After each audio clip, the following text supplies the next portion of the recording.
Aurora, nandun naman si Edniel Parao sa RH52. Edniel, kumusta ka dyan? Ng Edniel? hangin dito sa area ito ng Kasiguran, Aurora. Dito sa northernmost part ng probinsya, katabi lamang natin yung landfall area kung saan lumambing itong mata ng Bagyong Juan, itong bayan ng Dinalungan. May higit 1 hour lang, Kuya Angel, yung ating distansya wala roon sa Dinalungan area kung saan nga unang nag-landfall itong bagyo. At mula rito sa ating kinaroroonan, ay ramdam natin kagabi, Kuya Angel, yung grabing nakatatakot na hagupit ng hangin. Kahapon pa lamang i-describe ko bago tayo mawala ng signal ay may yung tinis ng tunog ng hangin ay napaka taas. Talagang hudyat ng mabilis na paghampas nito dito sa mga kabahayan, mga puno at iba't ibang properties sa Kasiguran area. Bandang alas 8 ng Kuya Angel, tuluyang nawalan ng signal at kuryente itong major parts ng Northern Aurora dahilan nga ng pagkaputol ng ating komunikasyon. Sa ngayon ay umaasa lamang tayo dito sa generator ng isang in at itong ating sariling dalang communication device para makapagbato ng latest update. Pero kahit wala na rito yung mata ng bagyo ay ganun pa rin kalakas yung nararanasan natin na hangin at nagpapadapa ngayon dito sa mga nasa harap natin na naglalakihan, nagtatayugang puno ng niyog.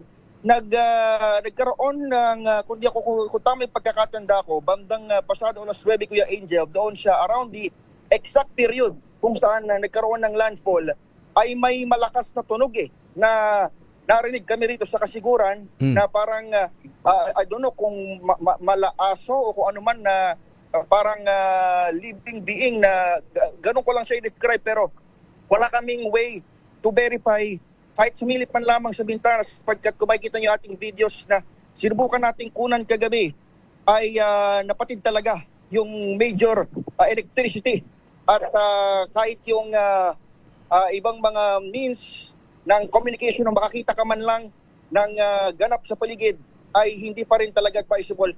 Kahit sa mga oras na ito, napakadilim pa ng langit at maririnig mo lang sa aking background, tuloy-tuloy pang nagtutumbahan yung iba't ibang mga halaman dito sa ating kinaroroonan sa Kasiguran.